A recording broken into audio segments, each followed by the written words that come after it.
Hi, guys.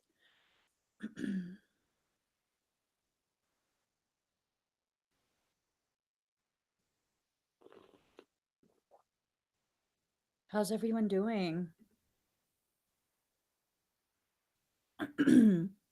So, today we're at episode 7 of the Soul Sanctuary podcast.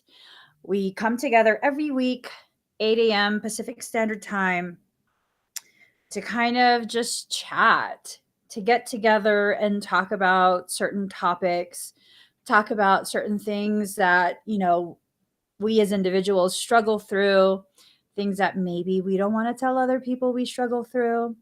And a lot of the shame and stigma over these topics really is so unnecessary. So unnecessary. So, today, for episode 7, we're going to be talking about the new children. What's your concept of the new children? This is a subject that has come up many years, many years. Some of you are parents, some of you are not. You would think that this topic is simply about things pertaining to those who struggle with raising children. And it might not apply to you because you don't have children. What if you're one of the new children? What if you're one of them? What if this subject does not just include people who are raising children, but also very much includes those of us who are born as part of the new children?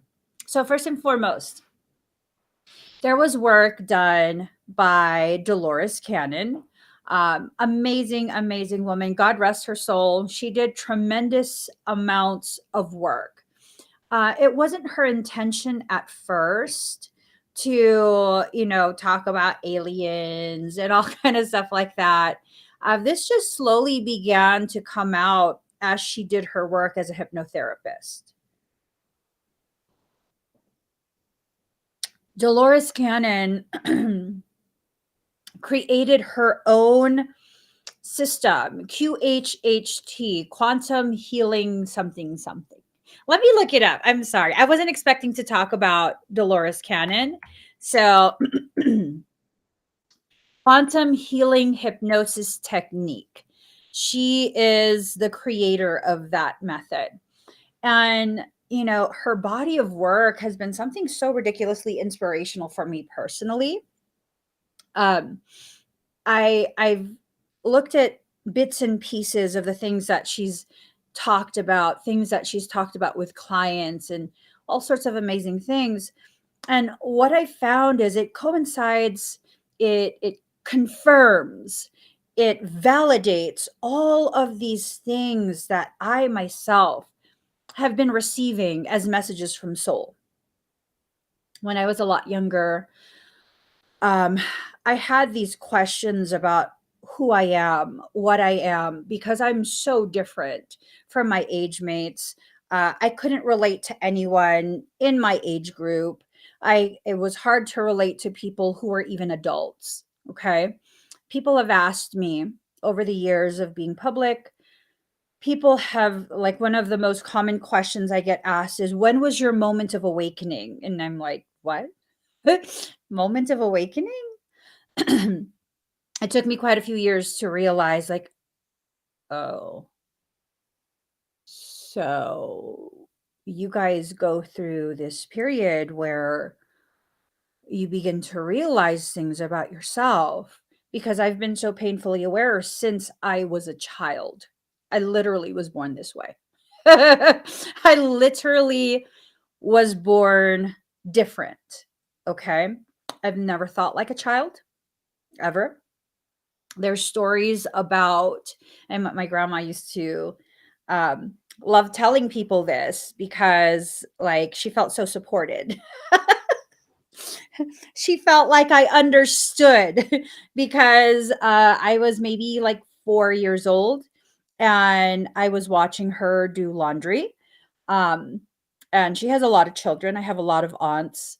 And I asked her, "Why are you doing this? Your body is tired. You're getting old already.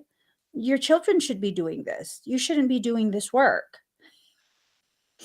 At which point she literally cursed all of her daughters out. Mind you, they're all working. They're all working. So when they got home, she cursed them all out and was like, "How come the child understands this and you guys don't?" I've never thought like a child. I have always just functioned so differently. Now, what am I? I was born in indigo. According to Dolores Cannon's work, there were several waves of souls who agreed to come and incarnate on this planet for specific reasons.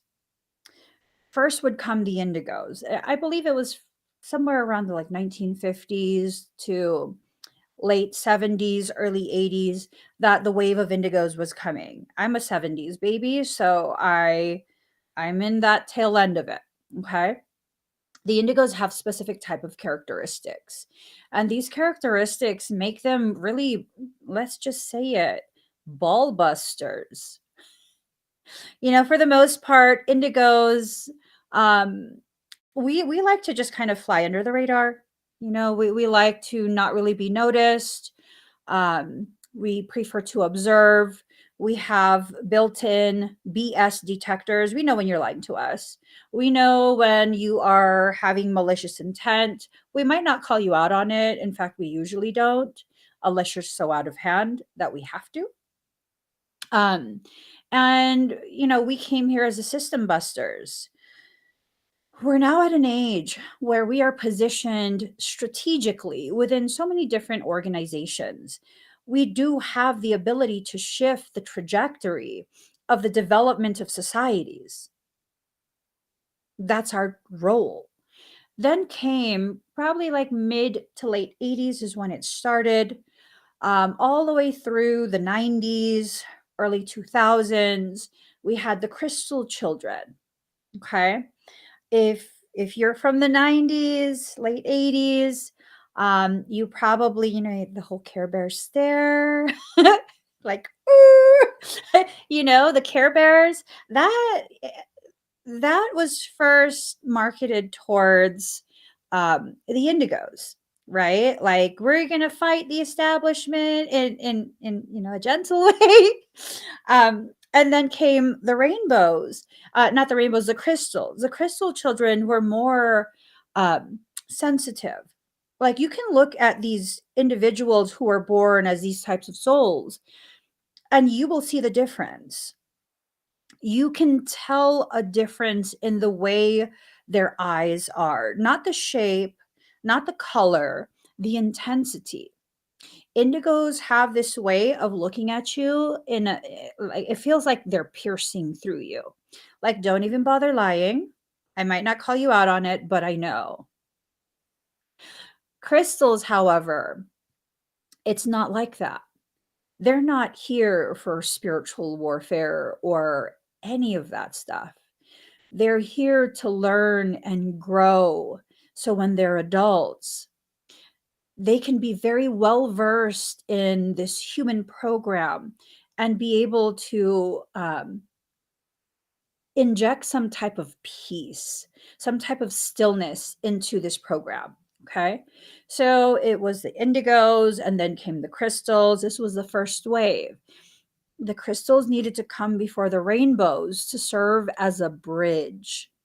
The rainbows are a much higher frequency than crystal children. So then came the rainbows. Not long after the rainbows, the energy of Earth had been modified enough so that it could house the next type of child, which started being born around 2010. Okay. They've been coming in since about 2010. And these are the diamond ray children.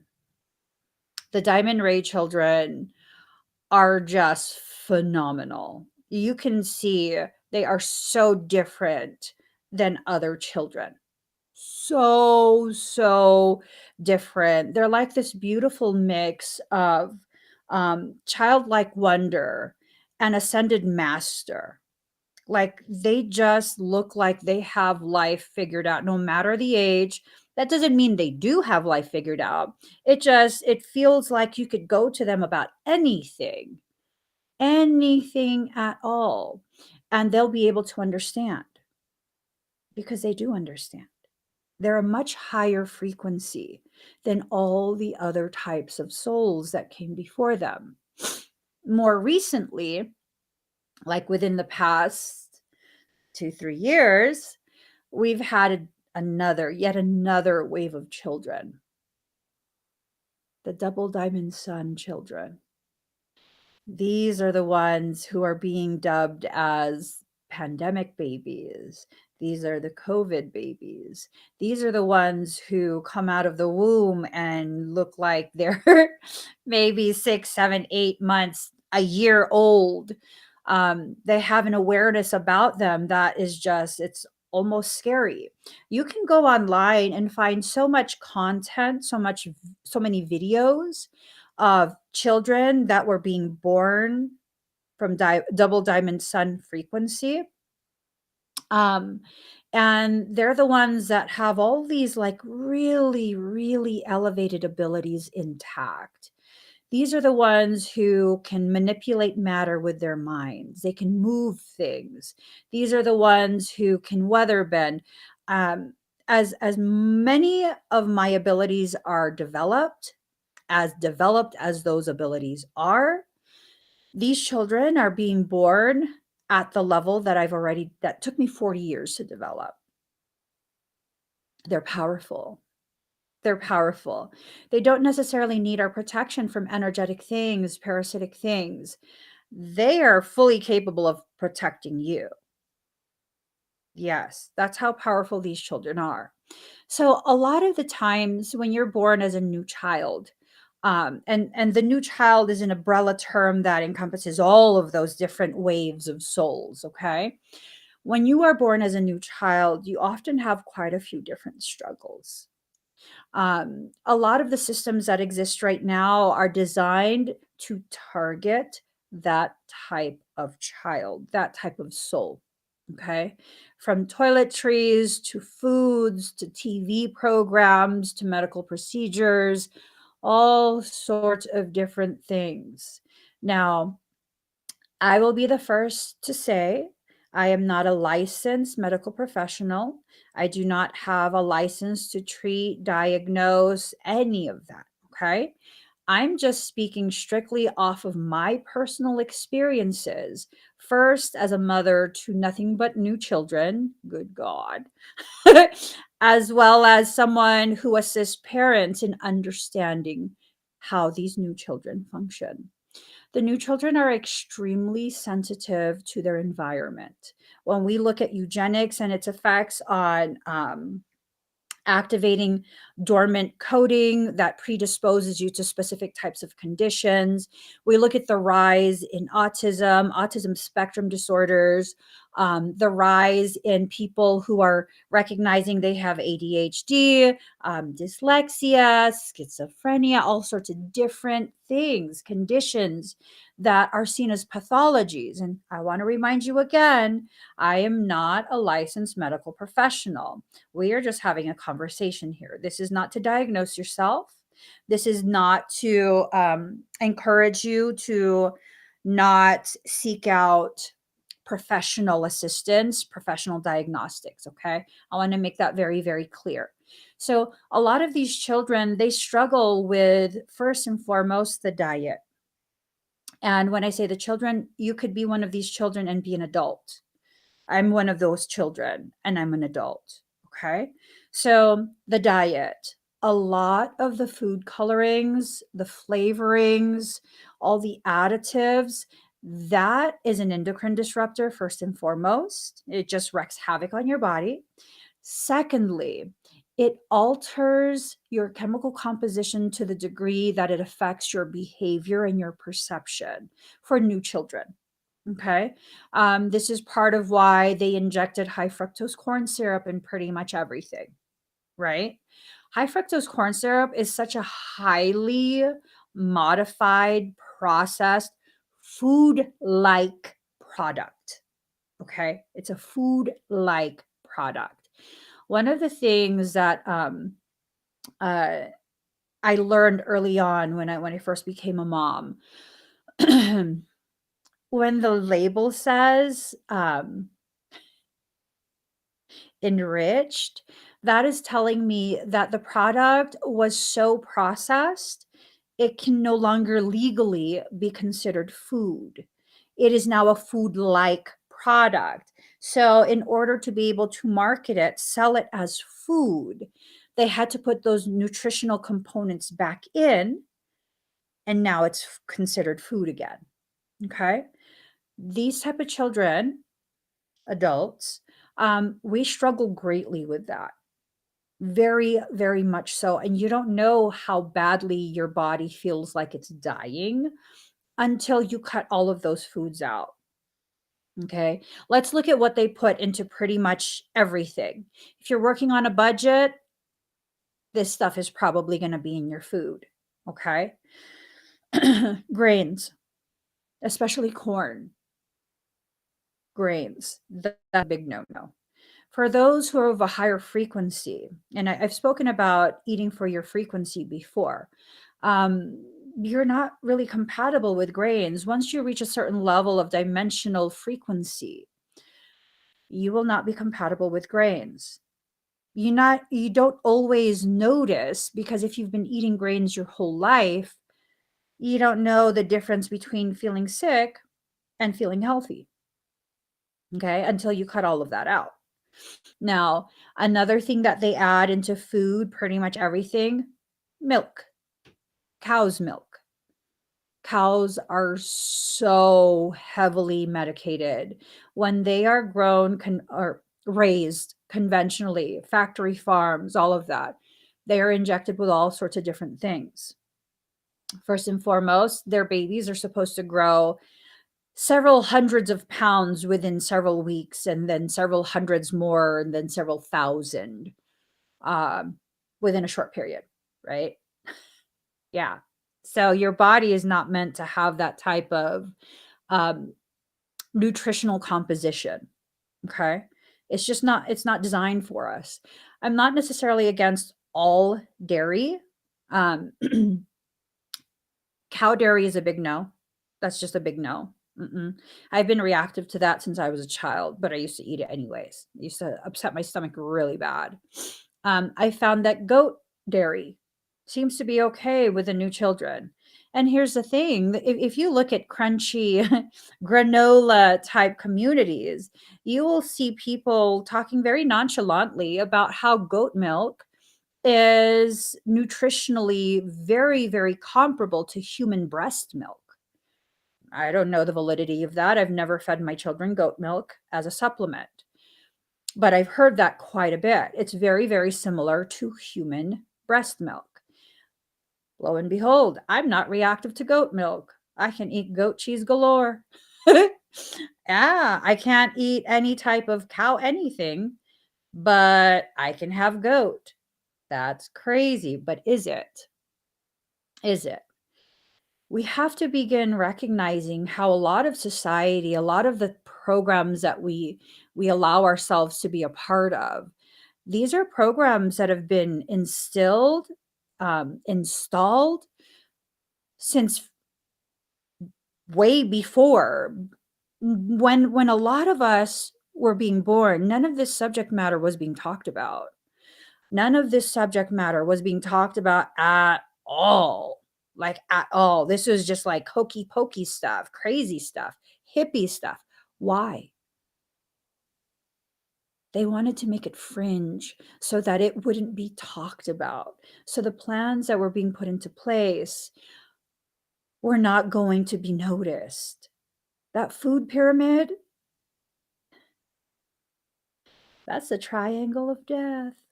Not even joking. For a new child, oh Lord. Ooh, Lord. Mm-mm. No. The thing that they've modified the most is at the base of the pyramid. Why? That's in everything you eat. Why? You have to ask yourself that.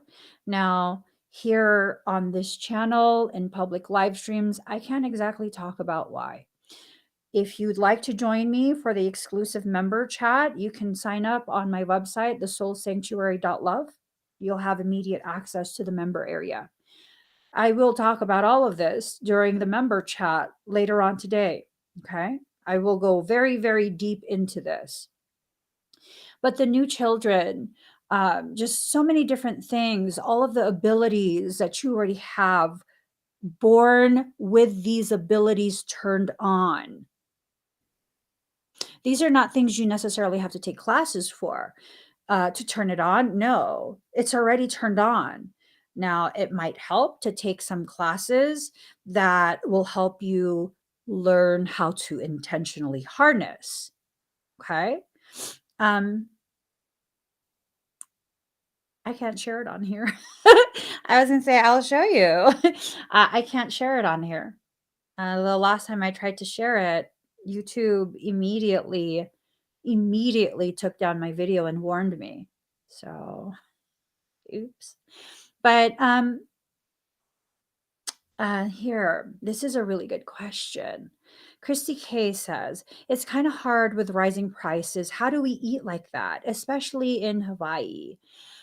Well, we're not talking about foods that are pre-made, okay? I mean, if you want snacks and stuff like that that are pre-made, you are going to absolutely pay a premium price for that. Absolutely. Yes, you will. You will. That is no joke. That is no joke. No joke. Um, one of the things you can do is begin looking up um, recipe replacers. So, for example, all of my children are new children. We are all reactive to basically the same things. Um, my older children, they're not as reactive because they were born more in the crystal rainbow stages, right? My younger children, they are highly reactive because guess what? They're double diamond sun children. Okay. What we have to do is make sure that, say, the recipe requires flour. You can use coconut flour. You can use cassava flour, tapioca flour, all sorts of different flours. You can make things from scratch. You absolutely don't have to purchase pre-made things because that's going to be ridiculously expensive.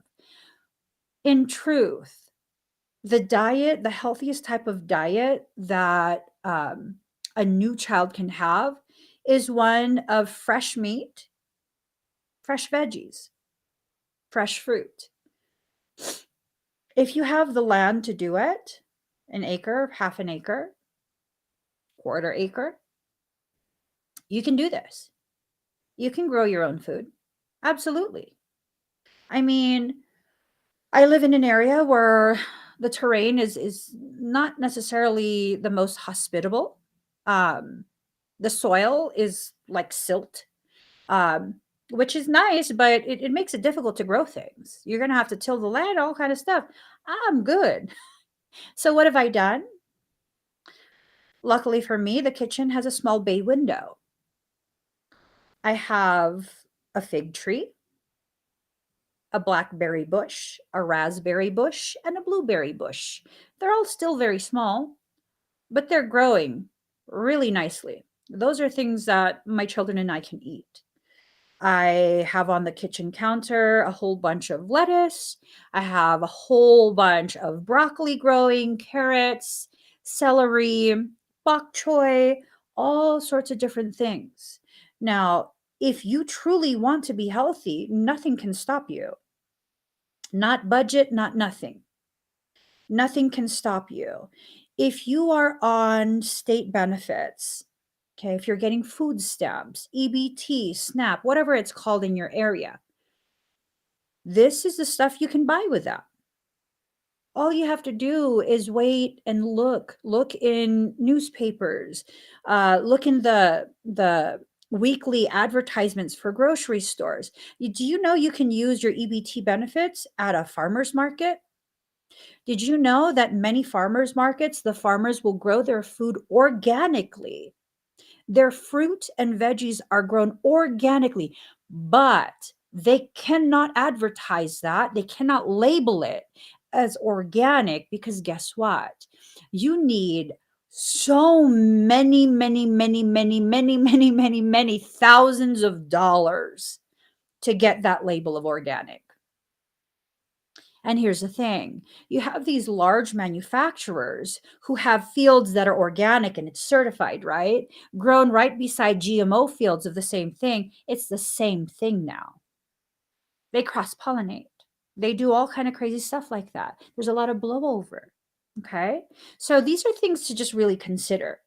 Um, let's see. I have seen people grow their own food in their front yard, but sometimes you have to be careful because it might be illegal in your area. That's very true, Moonrock. Certain states they've made that illegal to grow your own food. They've made it illegal to collect rainwater. I'm gonna get flagged. I can't talk about those things because although they're nonviolent, it's too much truth. So, well, if members, please remind me to talk about that um, in the private member chat. Okay.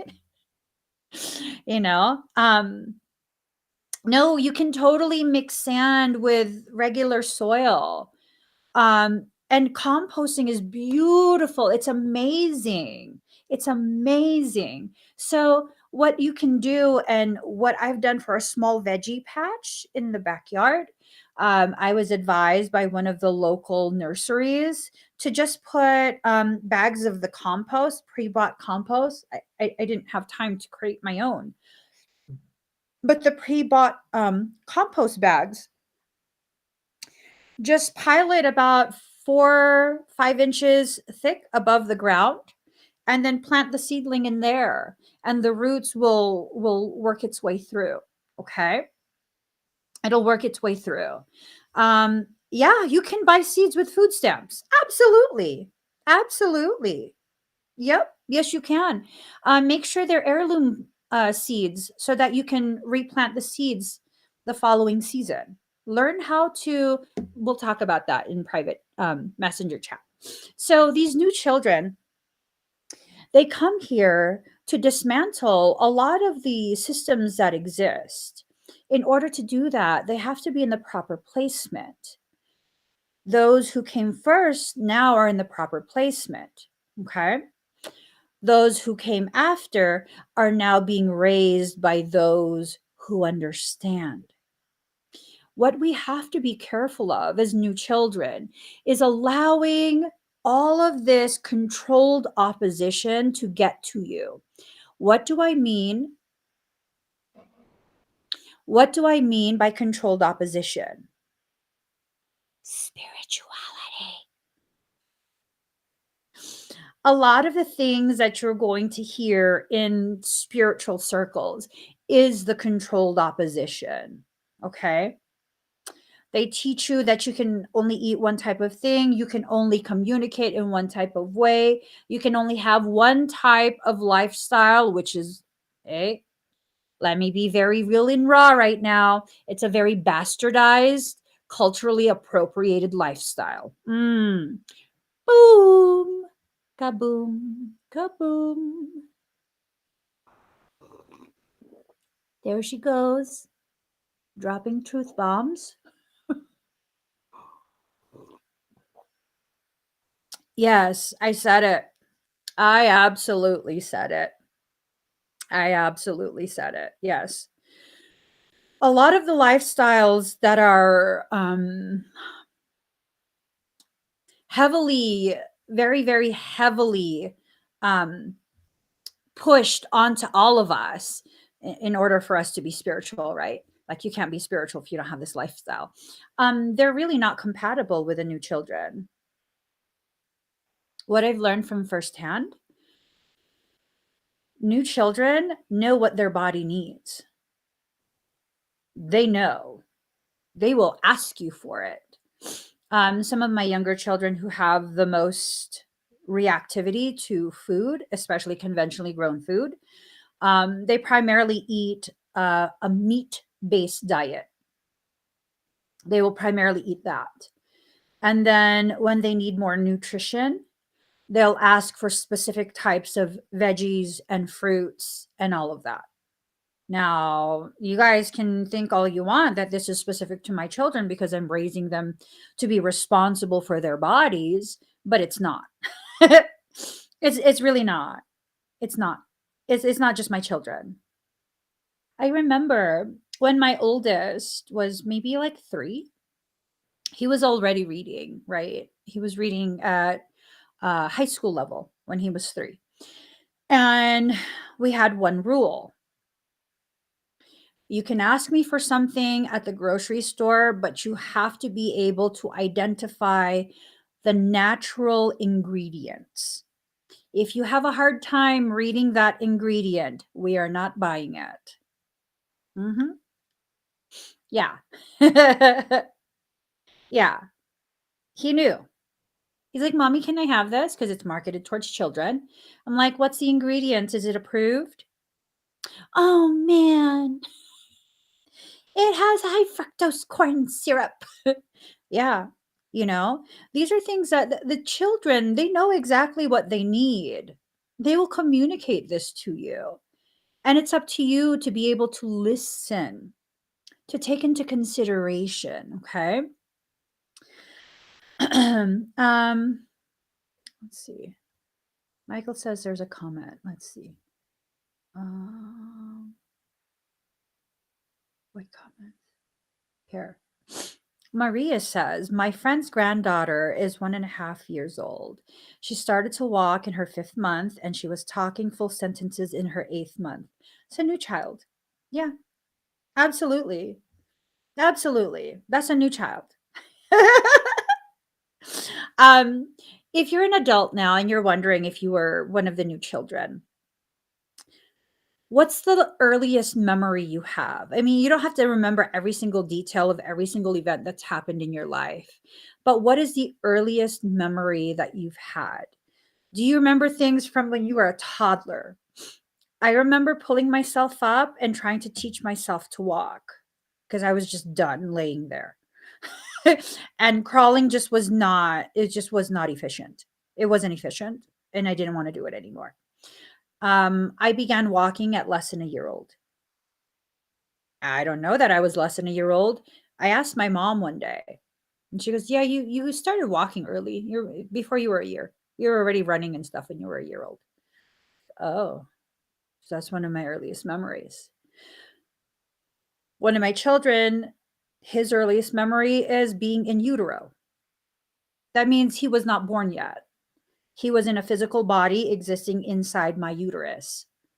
That's one of his earliest memories. He used to tell me this as a toddler. And no, we didn't talk like that to him. I always spoke to him in a very matter of fact manner as my equal. That's why he was so advanced for his age. He never did the baby talk. None of my children did. None of my children did any of the babbling. It was like quiet until full sentences. And that started very early, very, very early. So these new children, the more interaction you have, and notice we didn't really have much interaction with our parents, right? During our childhood, we didn't have the luxury of interaction with our parents because they were always working. The more interaction these children have with healthy adults, healthy age mates, the more brain development they will experience, the more intelligent they become. There's specific nutritional things that are legal. You can access them anywhere online. I can't talk about it on the public live stream. I'll definitely talk. Let me write this down. I'm gonna write this down. Okay. Okay. Okay. I wrote it down. I'm going to talk about it. I'm going to talk about it. Um, but there are certain things, it's plant based. And when you give it to them, they will grow profoundly, like extremely advanced, extremely healthy, very solid children. It very much nourishes brain development. Okay. So, some of the struggles that we face as adults, again, the ADHD thing, that's a hot topic right now on social media. ADHD. I do struggle with ADHD sometimes. I have it all the time, but sometimes I struggle with it. What is my personal view on ADHD? I believe that ADHD is nothing but a symptomatic presentation, not of pathology, but of your ability to exist in a multidimensional state. I can access multiple levels of dimensional consciousness in one moment. That's how my brain processes.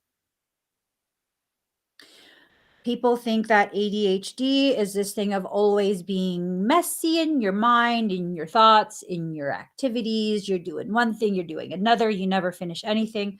Oh, quite the contrary. When you learn to harness this ability, you can hyperfixate in a very healthy way. How do I get projects done at the rate that I do?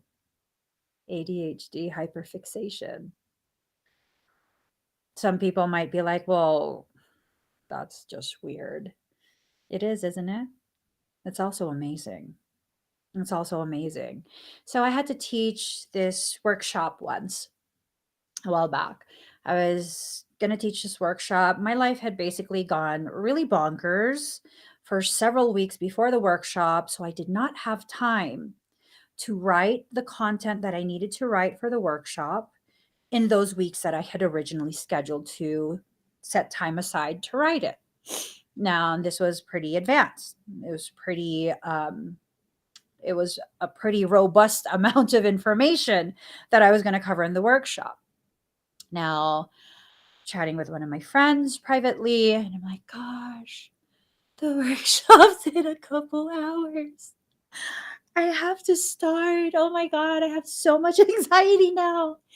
And so I started in about an hour.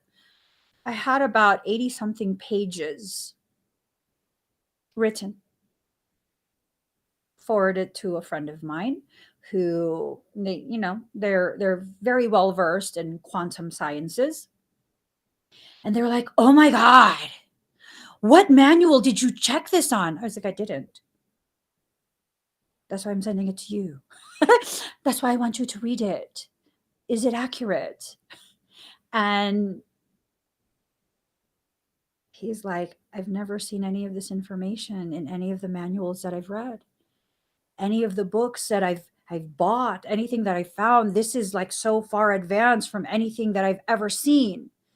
Where did you get this from? From my brain.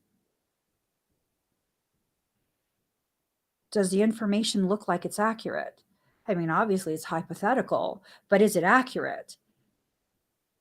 They're like, I don't have the knowledge to tell you if it's accurate. This is too far advanced. So I had to spend another hour writing something different. Why? Because I downloaded something into my brain that was too far advanced. And it was not going to be of any use for the people who had purchased a ticket for that workshop. And when I sent my friend that other manual, like, oh my gosh, this is all the new things that people are talking about. I was like, does it sound accurate? Yes. And you did this in like 40 something minutes? Well, I just want to know if it sounds accurate. Is it too much? Is like the words that I use, is it something that will be okay for the layperson? I don't want to make it too advanced because I want people to be able to integrate this information into their lives. And he's like, yeah. Yeah, no, it's perfect. I mean, it's pushing the boundaries, but they can always Google some of the words. I'm like, okay, so this is the content. This is the computing potentiality of new children. This is it. There's nothing, I know for a fact, there's nothing that I cannot do if I want to do it. And that's the thing. If I want to do it. If I don't want to do it, there's no way you're going to make me. Those who are new children have such capability. I'm sure you guys have these capabilities. You would not be drawn to me if you were not part of the new children, at the very least, the indigos. At the very bare minimum, a type of indigo. There's 3 types of indigos. Type 3 is what I am.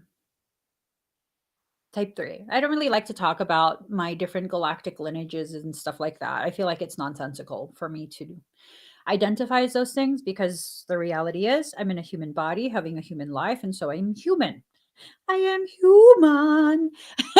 And there's nothing wrong with that. And that's the thing. It's like all of these spiritual type teachings, they're not really teachings. They're kind of just, click mentality, right? They tell you that unless you identify as this, or that, you're somehow inferior. And you have to prove that you are because then I'm better than you. Yes, Maria, she wrote, poor parents. Oh, my parents didn't know how to parent me. Yes. We're going to talk about this. How to quote unquote handle a child like that. They didn't know how to handle me because anything that they said that contradicted how I felt, I would have something, an argument that contradicted their contradiction to the degree that they could not have a rebuttal for that. And then when you show me that you don't have a response, you've shown me your weakness. Now I'm going for your jugular. And I learned I don't have to do that. I don't have to do that. That comes from a place of trying to prove, because why? Well, why do you have to prove things? Because you don't actually believe it yourself. The more I've learned about myself, the more I've explored myself, the more I understand I don't need to prove anything. I don't need to prove my intelligence. I don't need to improve my prove, not improve, prove my worth or any of that. I just have to be a good person. I have to be nice. I have to be compassionate. I have to be patient, you know? So let's see. How do you handle a child like that? So many of us, like I said, we're new children. No matter the age, there's a very high likelihood that you are one of the new children. Okay. Um, how were you handled as a child, as a young adult? How did that handling affect you? Were you too carefully handled? Were you too roughly jostled? What is it? Which one? Or did you get very, very lucky and you had parents that tried their best to understand you, try as they may, they weren't able to, but boy, oh boy, did they try. That's rare. That's rare.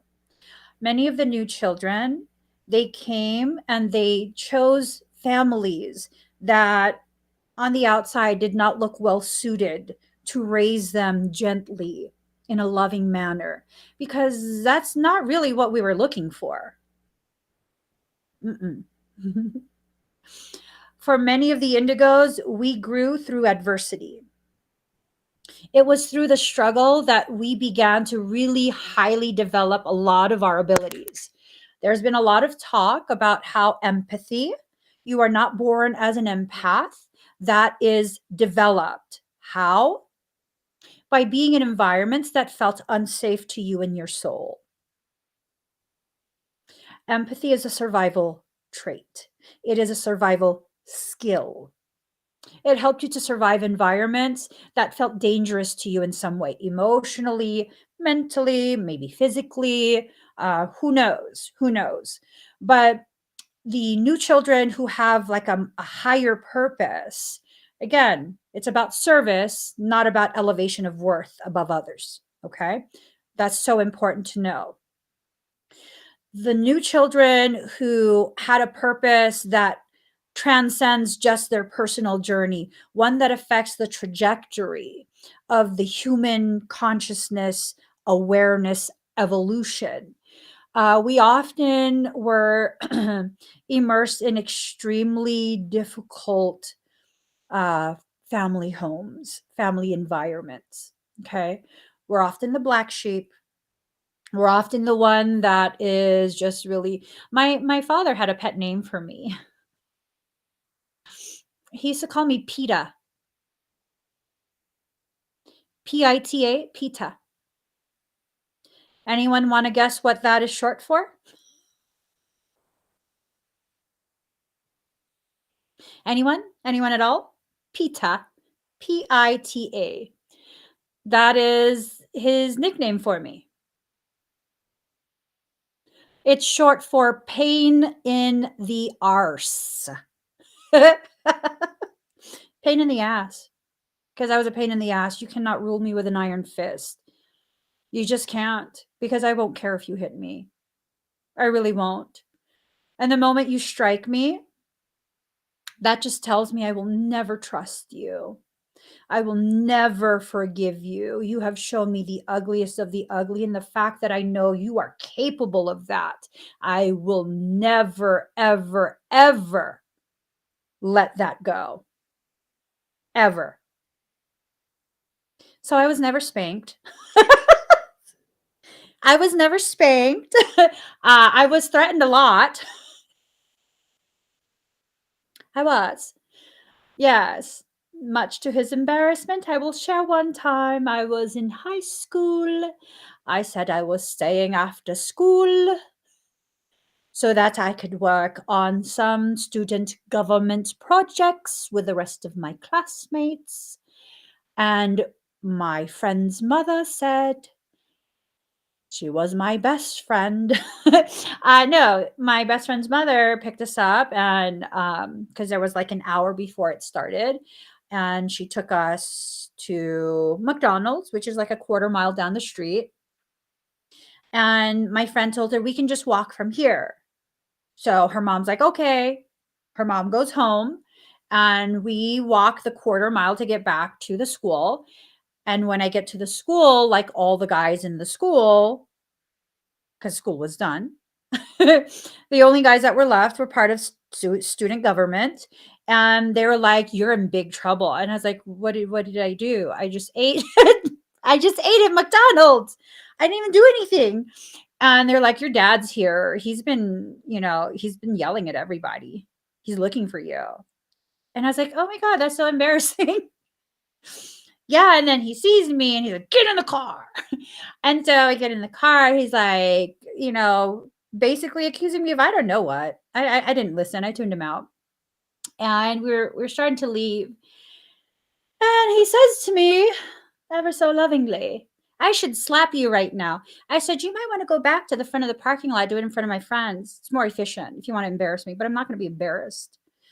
You can slap me here, you can slap me over there. I don't care. I know I didn't do anything wrong." And then he got real quiet and he got real mad. "I really don't care. If your goal is to embarrass me, bring the car back to where all the other children are. Slap me over there. I really don't care." That's indigo right there. That's an indigo. That's indigo energy. So they never bothered. They never bothered because, first off, I was not going to shut up. Once I start talking, which I rarely talked, I wasn't going to shut up. You weren't going to bully me. You weren't going to do anything because once you start shit, I'm going to end it. And that's how I've just always been my entire life. But you have to start it first, is a thing. That's indigo.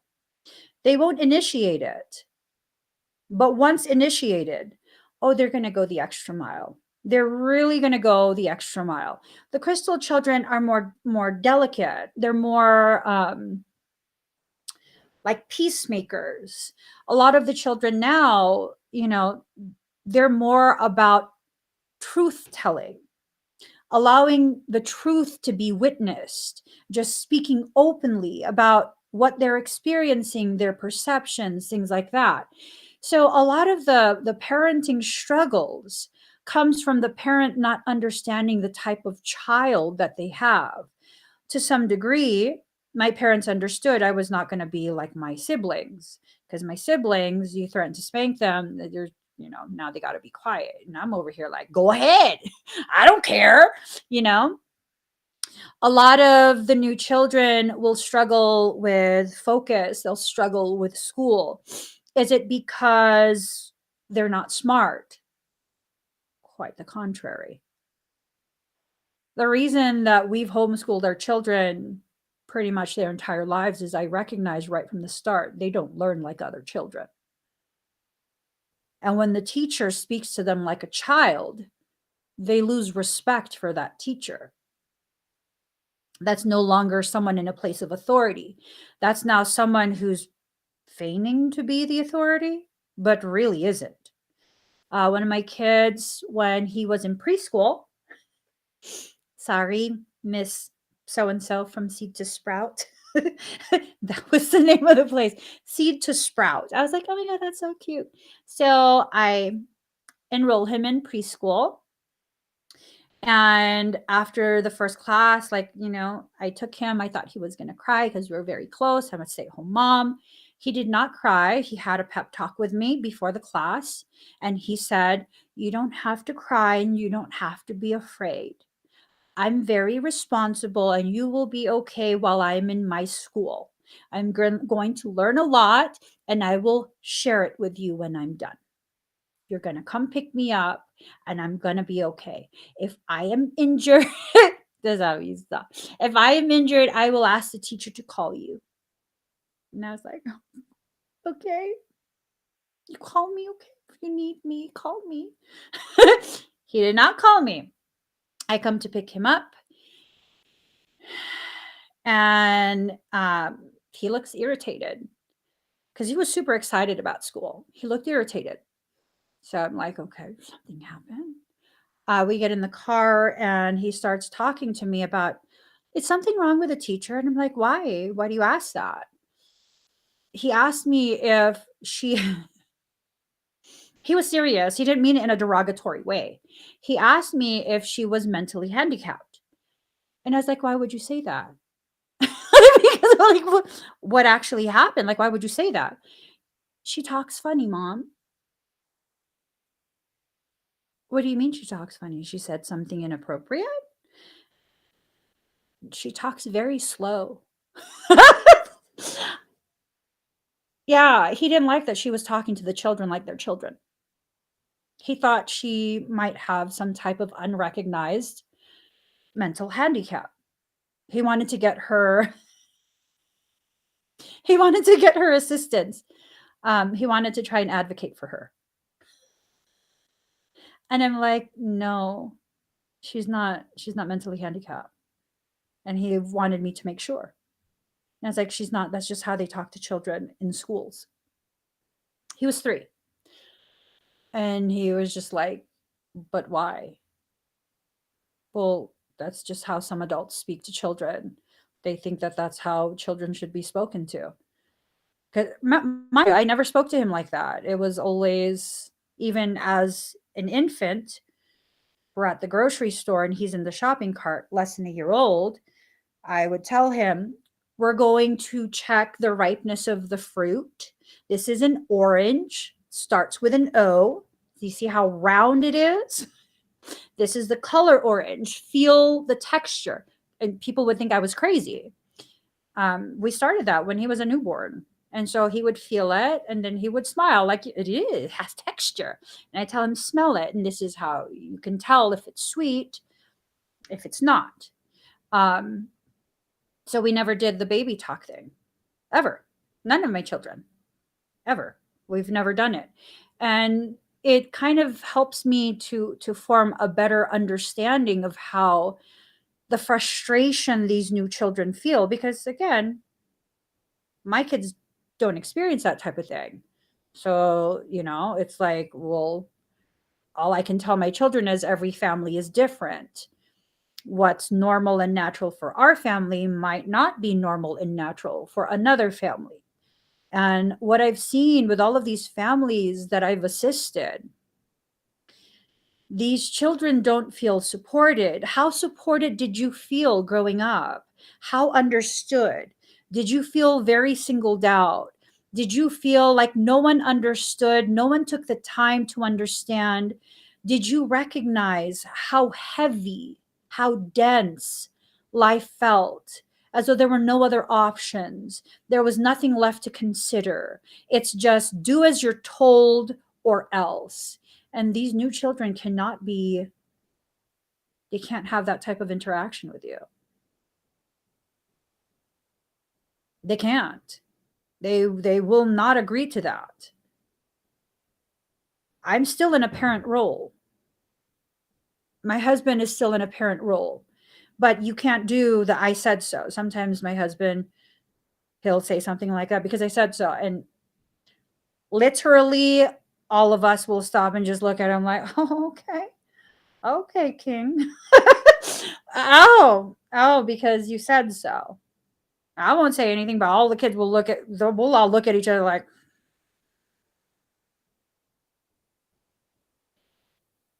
now, times where I'm frustrated and I don't really feel like explaining, I won't say because I said so. I'll say, you know what? I've asked you to do something. I really need you to do it. I'm just too frustrated at this point. Like, could you just do me a favor and please just do it? And, I don't have it in me to explain. I'm just really tired or I'm frustrated or whatever it is that I'm feeling that's preventing me from giving them the type of consideration they deserve as a human being and explaining to them, right? So there's a huge difference. You don't have to always give in. You don't always have to like cater and all of that. But they don't like being treated as though they are less than. Less than because of age, because of experience, because of what? How many of you feel okay with others treating you as though you're less than, that you're not as capable, and they've never even given you the chance to show your level of capability? How many of you wish that someone had advocated for you? You know? How many of you feel as though you were kind of just tossed aside? And it's not necessarily that you actually were tossed aside. Because for some of us, like our parents really, really did try. They just didn't know how to advocate. They didn't know that there was something to advocate for. So many of us develop social awkwardness because in our early formative years, we were not in environments where it felt safe to be yourself. I know I wasn't. I know it wasn't okay for me to be me. That wasn't allowed. I still was me, but that wasn't allowed. That was very frowned upon. That was something that was so inconvenient for everyone. And what did that teach me? As now an adult new child, I'm now having to go through the struggles of undoing this program, this very deeply rooted belief that my existence is inconvenient for other people. Yikes. Do you feel like you're an inconvenience? Do you feel like when you let people know that you are struggling through something that they don't really want to hear it? Um, your life, like everyone has problems. Like, stop being so self-centered right now. Other people have problems. We don't have time to deal with yours. I'm pretty sure that was installed during childhood. And in your parents' defense, just, play devil's advocate for a second. They didn't know how to parent you. It's hard to parent new children. As much as I understand, I be getting frustrated. And I have to tell myself, hey, this is temporary. Deal with whatever the inconvenience is and the frustration, because right now, what is necessary is to really cultivate within your child that it is okay for them to think for themselves, to decide things for themselves. And no, it's not a free for all. Like I said, is absolutely not a free for all. When, for example, one of my kids wanted to go out in the snow in shorts and a t-shirt. No, sir. You're putting on your snow boots, your snow pants, and your snow jackets. You could keep those shorts and a t-shirt on underneath all of that snow gear. But I don't want to. I'm not hot. Okay, well, that's nice and dandy, but guess what? I'm responsible for your physical body and your well being until you're 18. Now, unless you want me to have some legal issues with the state of Colorado, you're putting all of that on. Ugh, mom. Yeah. Or you can watch us from the freaking window. So they had to put it all on. I'm still responsible for you. Your displeasure at my requirement is duly noted, but put it on. You don't have to create this false sense in your children. The world is a harsh place. It's a very harsh place. And if you don't allow yourself to really be a real person in front of your children, my children have seen me upset. They've seen me, very calm, very focused. They've seen the opposite of that as well. They know that I'm a whole being, that I have to be able to be who I am. And that lets them know, like, hey, there are people in the world who will not act in the way that I would like sometimes. And I'm going to have to figure out a way to deal with that. There's been times where I've raised my voice. I didn't like what's happening. I felt unheard as a parent, and I raised my voice. My kids know that I don't like doing that. I don't like feeling that I have to do that in order to be heard. And so what happened during that? Well, they were just like, well, whatever, let's just finish cleaning up like she asked us to do. And then later, because my children know that if I'm in that state, I'm really not trying to hear anybody. Now I'm pissed off. I don't feel heard. So now I feel like I don't have to hear anybody. So I just have a stank attitude. And then what happened later? Hour later, 2 hours later, my littlest one says, Mommy, I don't like it when you're intense like that. You're going to have to work on that. And I'm like, what do you mean? Earlier, you were very intense. Oh, when I raised my voice. Yeah, you were very intense. I didn't like it. And I was like, oh, I didn't feel heard. He goes, but you don't have to raise your voice to be heard. You should have got our attention in a different way. It's okay now. It's over. He said that to, it's okay now. It's over. But I don't like it when you're intense. Okay. I'm working on that. And he goes, I know. Just want to remind you. Okay. I hear it. I hear it. I've calmed down. I hear it. I'm working on it. I'm just an intense person. That's what I said to him. He goes, I know, but I think you should know. Okay. Some parts of me are not acceptable, which, that's not a bad thing. He's not telling me that I'm not acceptable. He's letting me know that certain behaviors have specific types of effects and that I have to be aware of this because he knows that I don't like having that type of effect on the people that I love. So he's holding me accountable for how I chose to behave. And what was disrespectful about it? Because he's a child and he shouldn't be telling his parent, no, he's my equal. He's my equal. One day he's going to be an adult. And if I don't treat him with the same type of consideration that I would like from him, he will grow to learn to not treat me with the same type of consideration. No, he won't. And that's one of the things is that For the new children, they're capable of such depth of consideration. How deep is your consideration for other people? How often do you have that reflected back to you? How has that made you feel when people don't consider you at the same depth that you so freely consider them? We're here to change the world. How we're going to do that, it's up to us. If we begin to do the work that we need to do for ourselves, I just got to notice you've got a head start. hmm You've got a head start. The new children have a head start. They're incarnating at a level that's so far advanced from the average person. We have a head start. We don't need to wait for others to catch up. We don't need to speed forward, but we don't need to wait and use other people's slower development as an excuse to kind of sputter on our own development, our own progress.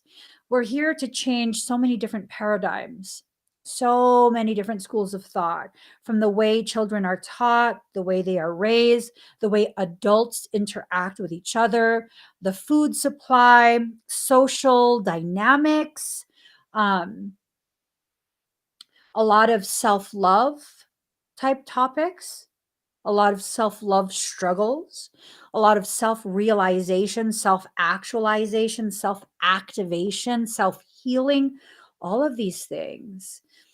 We're needing to begin actually metabolizing the life that we've lived, digesting it. Your life has prepared you for the type of work you came into this life to do. What are you going to do with that? What are you going to do with that? I saw someone had commented on a public post that I made about the 222 portal. Now, this is a very condensed, very concentrated period where you're being very divinely guided right now. I believe this is true for everyone. Okay. You're being very divinely guided right now. And in that divine guidance, you're being shown different pathways, opportunities, different things that you probably need to let go of, process, all of these really amazing things. And if you do that, whatever your higher self is guiding you to do, then you open yourself up to the potentiality of how you will benefit from that after that 222 portal comes forward. And someone was like, "Really? I can't believe this." That's so condescending. Really, I can't believe this because I've just been being beat down by life since like January. Okay. So why are you still in the same situation? I mean, for me, logically, not even spiritually, not even intuitively, logically, if I put my hand on the stove and it burns me, I'm not touching that effing stove again. You know what I mean? Yeah. And I read this comment, and it's like the energy of it felt like, oh, this is such BS because I'm having a hard time. Well, honey, if you keep touching the stove, you're going to keep getting burnt. And maybe your life has brought you to that stove so that you can understand when you hover your hand over something and you feel the heat that's being emanated, uh, don't touch it. That includes situationships. That includes work partnerships. That includes full on long term relationships. Are you done being burned by your own decisions? Because really, no one is beating you down but yourself. No one is beating you down but yourself. As you continue to completely disregard the guidance of your own soul, you are the one selecting your own pain. Now, people who don't want to take accountability for their decisions will then turn around, hear this, they'll turn around and say, "Oh my God, she's victim shaming, victim blaming." But here's the thing, I don't see you as a victim, honey. What's your argument now? There's nothing to be ashamed about. There is quite a few things, though, for you to need to take accountability for. Are you going to say it's the stove's fault for functioning the way a stove does? Now, burnt hand, that could easily be cooked food, something to nourish you, to fill that empty belly that's causing you to act a fool. The people in your life during this period, they will show you what their purpose is in your journey. Some will serve as a stove. Allow that heat to be the thing that you use to cook your food, to help prepare this meal, this spiritual meal that will help you to better understand the gravity of your purpose. As a new child, you come here with a profound promise from soul. What is that promise? You're living it. Your purpose is not to be understood, it is to be lived fully, completely, wholeheartedly. Not all of us are here to be elevated to the degree that we are witnessed by the entire world. That is okay. Some of us, that's what we're meant to do, to be witnessed, to serve as an example. I would prefer to not be witnessed. Because if you're serving as an example, that means the struggles that you will go through, they will be that much more intense. They will be that much more painful. And others will witness that. Why? Not to see you punished, but to watch you as you rise. Be careful what you set your intentions for. If you fall into that spiritual trap, that's a trap house. Spirituality is a trap house, yo. If you enter that trap house, you're going to be stuck in this mindset of you have to be some sort of messianic person, which is just messy. You're not a messiah. You're not here to save anyone. You're here to serve as a testament. Testament to what? Whatever it is your soul promised to testify about. Yeah, absolutely. Each of us have a different purpose. It's not like what they are teaching us. I promise you, it is not like what they are teaching us. You don't have to speak in these weird ways of, hello, my children of the earth. Like, no, that doesn't make you more spiritual. It doesn't help you tap into more of your potentiality. As a matter of fact, it does the opposite. It tells you that you cannot be yourself. You cannot be your most authentic self. Instead, you have to be a shadow of a reflection of some BS that someone else created. Please believe me when I tell you, you are so much more than you understand. You are so much more than what you are currently capable of understanding about yourself. You are not here to prove anything.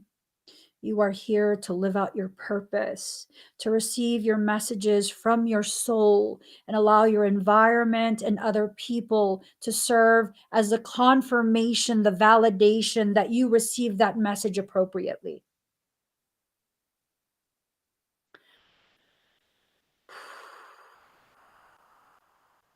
What do you want from this life?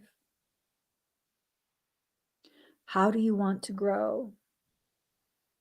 Do you want to better understand what you are here for?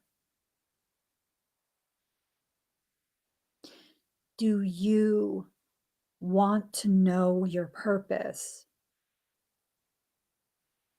In order to get all of those answers, you have to shed all of the layers of preconceived notions of who you are, because I promise you, the person you believe yourself to be right now, no matter how much work you think you've done, it's nothing but a conglomeration of other people's perceptions of who you are to them. You're none of that. You're something so profound, the world has not even witnessed it yet. Not even the people you trust the most. You're such a well kept secret. And maybe it's time to recognize this is a period where secrets no longer need to be kept. You can allow yourself to begin to be witnessed first by your local environment, the people you trust the most, and then maybe by others who you don't know. And as you get more comfortable being who you are, you can better understand the gravity of your journey. And I think that's the most powerful thing that you can do. Go through the process of understanding yourself, because as you understand yourself, you begin to have the courage, the energy, the stamina to hold a space where others can be themselves, including your children if you have any. The world has to change. We are the change that we're waiting for. At some point, you have to decide to live as the change you are seeking. Those who are new children have a higher angelic ratio. What are angelics? Well, they're not terrestrial, so they're extraterrestrial. Hello. Hello. Let that sink in. Angelics are extraterrestrial because they don't belong on this earth plane. Let's look up the word alien. What does that mean? Define alien. Belonging to a foreign country or nation, a foreigner, especially one who is not a naturalized citizen of the country where they are living. Okay. Okay. Mhm. Mhm. A plant or animal species originally introduced from another country and later naturalized. We're aliens. We are here to serve as proof of where the human consciousness is headed. We don't have to continue participating in the same programs that have enslaved us within ourselves the entirety of our lives. Those mental shackles are one hell of a thing. Extremely hard to undo, but not impossible. Here's the best part. You are perfectly and carefully designed to lockpick that shackle and remove it. And as you remove it from yourself, you then become free and empowered to begin removing shackles from other people. Just by me existing unapologetically as a new child, how many of you have had your shackles undone? How many of you feel more and more free to be who you are? Where you don't see yourself so much as weird, just now you're different and it's okay. It's not something that you need to wear as a badge of honor. It's not something you have to, like a patch sewn into your sleeve to identify you as superior to someone else. But instead now you're just like, you know what? I'm just me. I'm me, and that's all I can be. And that's profound. And I like it and I love it. And if you don't like it, that's fine. Get out of the way because someone behind you does. And you're obstructing their view of me. Don't be apologetic for being different anymore. There are so many new children. And if we're going to be honest, we're reaching critical mass. What does that mean? Pretty much every single soul being incarnated at this point is going to be new. The only ones that will continue to be born as the neurotypical human, the average human, they will be organic portals. Those are the narcissists. Those are the ones who are so fractured that all they do is seek other people to fracture. Those are the ones not gifted with the capability of reaching higher levels of awareness What does that mean? That means the promise is being fulfilled. That means within our lifetime, we're going to experience global peace. That's what that means. By force, by a choice to come together, doesn't matter. Within our lifetime, we will experience that global peace. We will experience the erosion of borders, state and national lines. Mhm. We are the Rainbow Warriors. People think it's something that it's not. It's considered the Rainbow Warrior because every shade of human complexion will be represented. They can't stop it anymore, not with the food, not with medical programs, not with anything. They can't stop it. They just can't. Because guess what? People like us can't be controlled. We can't.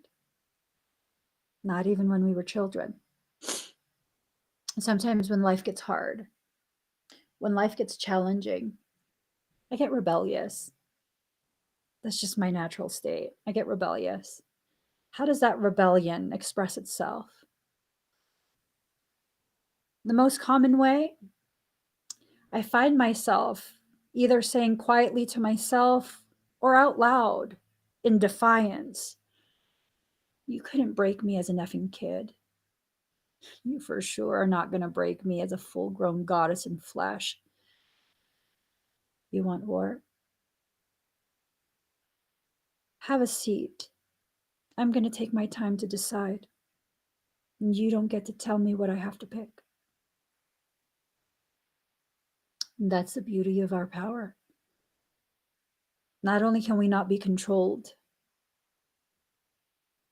our sovereignty is returning. And we're beginning to realize in large numbers, we don't have to show up in the way someone else tells us to. I don't have to be what you say. I can be peace, I can be war, I can be whatever I choose to be. And it's not this thing of I'm more powerful than you. It's this thing of I remember my sovereignty and you will not take it from me again. This time I decide if I'm going to crash and burn, it will be me at the wheel. It will be my foot on the gas. You can either buckle up or get out of the car. But I'm in control of my own life. Mark my words, guys. Within this lifetime, we will see global peace. And there is no leader who can stop that from happening. Before that happens, we have to consciously decide, how will we usher in the age of peace? Must we first experience tremendous pain and suffering, famine and war? Or will we take control right now and consciously choose to alter the trajectory of our experience? They've been trying to pre-program us to select the worst case scenario. F them.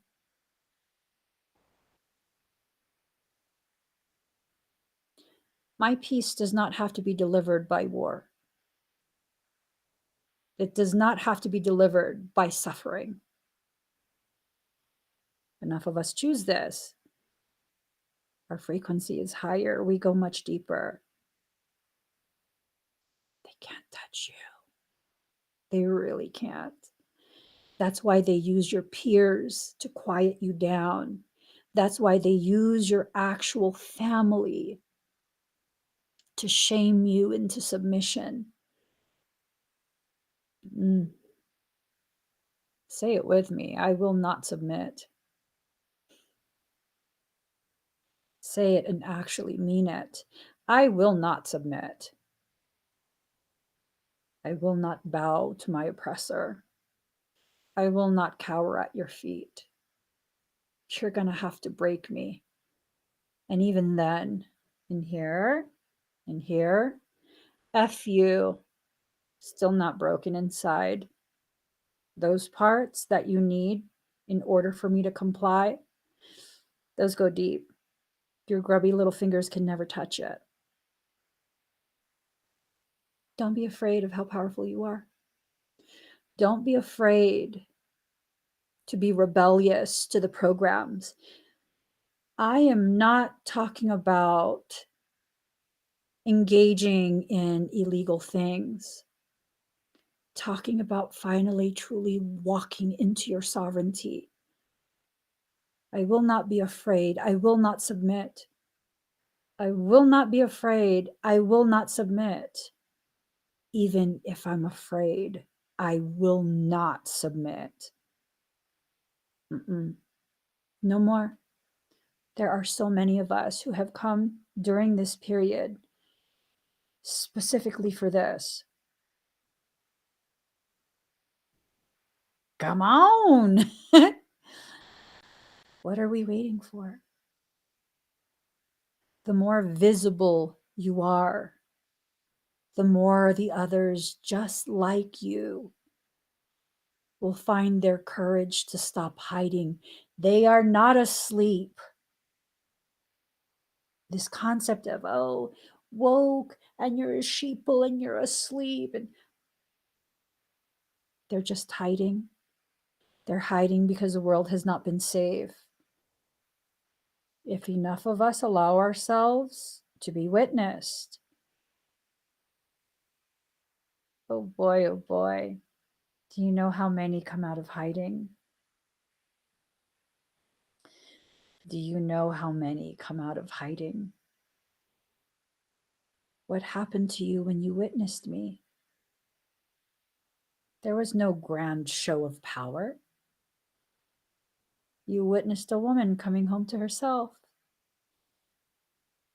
A woman losing her fear of being witnessed exactly as she is. I'm just a girl trying to figure out how to be the strongest woman I possibly can be. What happened to you witnessing that? You're losing your fear. You're changing your life. Yeah. That's how powerful it is to not feel alone anymore. We're not alone. Instead of looking for that twin flame, open your heart to receive your soul tribe. That's the key for humanity. Twin flames exist. They're here for a different thing. It's not for romance. It's a very specific mission they're on. Leave that in peace. Open your heart to receive your soul family. Don't look for them. They'll cross your path. They'll cross your path. Don't push them away when they arrive. Don't be so focused on twin flame stuff that you have no space to allow your soul family back in. You want to be empowered? Find that soul family.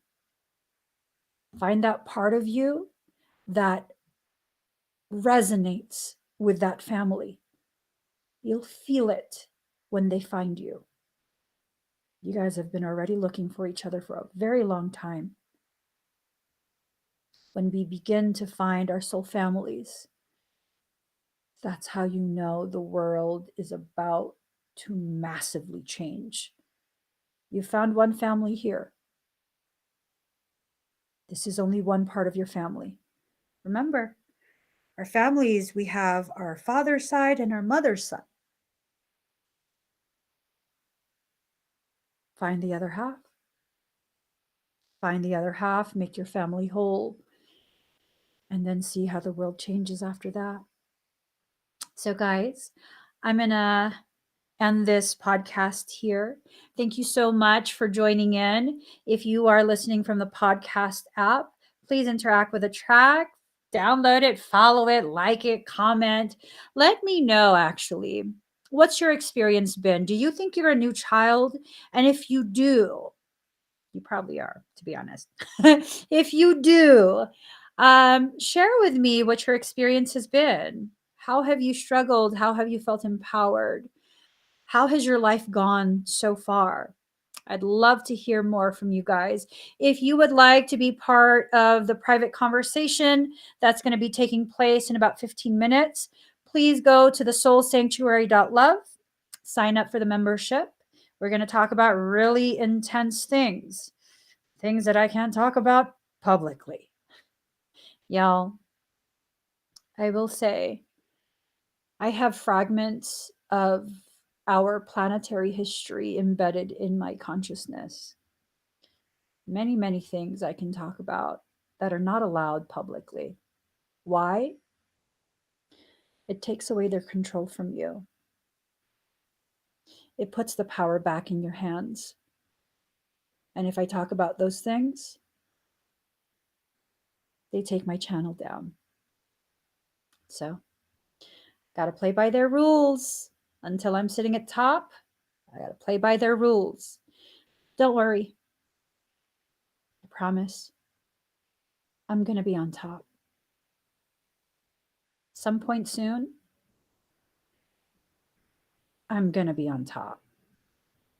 And I won't stop until I am. And when I am there,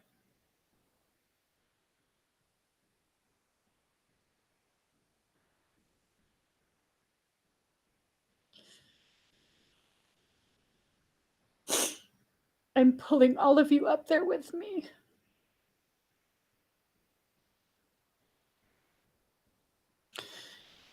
Every single last hand. I'm grabbing it and I'm pulling it up with me. I'm not here for notoriety or fame. I exist as a template for where we're going. I don't want to be up there by myself. And once we're all up there, the house of cards will crumble. This very system that's oppressed us is going to be the foundation we build our kingdom on.